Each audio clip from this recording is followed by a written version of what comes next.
L'amélioration continue doit viser à rechercher l'amélioration de la performance globale, celle-ci ayant des impacts internes mais aussi externes, car chercher à s'améliorer, c'est améliorer à la fois les relations avec les fournisseurs et les clients. En interne, cela permet de donner un objectif commun à une équipe dans le but de motiver les collaborateurs et de les rendre acteurs. S'améliorer sans cesse requiert donc une implication totale des collaborateurs. Pour cela, il faut les former aux outils et aux méthodes d'amélioration continue et les accompagner. L'amélioration continue est donc un véritable état d'esprit qu'il faut arriver à communiquer à tous ses salariés. Comment peut-on définir l'amélioration continue ? Le principe de l'amélioration continue se divise en 4 phases qui constituent un cercle vertueux. La planification, la réalisation, la mesure et enfin l'amélioration, ou alors la version en anglais que l'on voit souvent, plan, do, check, act. Toutes les actions qui ont pour but d'assurer une amélioration du système, qu'elle soit curative, correctrice ou préventive, rentrent dans le champ de cette définition. L'action curative est souvent immédiate, elle agit sur l'effet du dysfonctionnement, c'est donc le traitement même du dysfonctionnement, l'élimination de la non-conformité. L'action corrective est différée, elle agit sur la cause du dysfonctionnement pour éviter que celui-ci ne se reproduise. Enfin, l'action préventive est celle qui agit sur les causes probables d'un dysfonctionnement potentiel afin d'éviter son apparition. Cette action vise à anticiper un risque de dysfonctionnement. Les entreprises doivent s'efforcer de réduire le nombre d'actions curatives au profit d'actions préventives. Au fur et à mesure des années, le rapport doit s'inverser.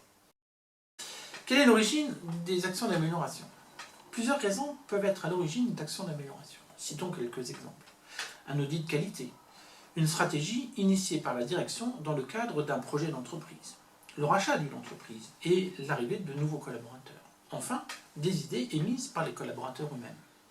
On voit à travers ces exemples que 1001 raisons existent, qu'elles soient internes ou bien externes.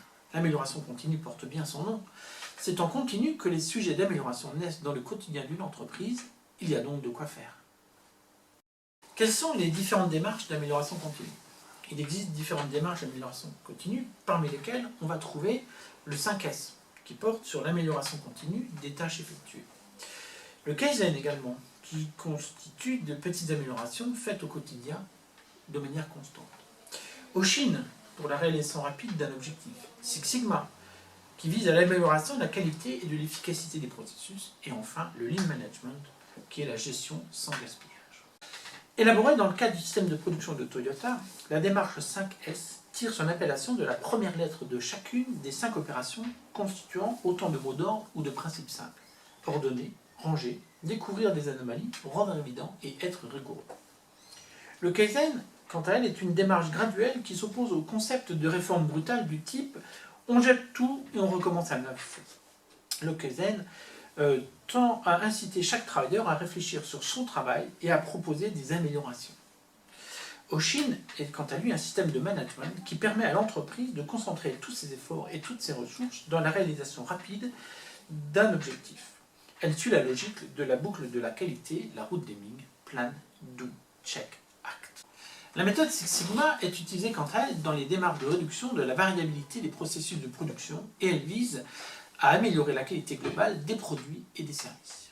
Enfin, la philosophie du Lean est marquée par l'élimination des gaspillages. Adaptable à tous les 6 secteurs économiques, le Lean est principalement implanté dans l'industrie. Comment conduire l'amélioration continue ? Même s'il existe différentes méthodes pour conduire l'amélioration continue, son succès est lié aux principes suivants. La démarche d'amélioration s'inscrit dans la stratégie et les objectifs de l'entreprise. L'amélioration continue est pilotée.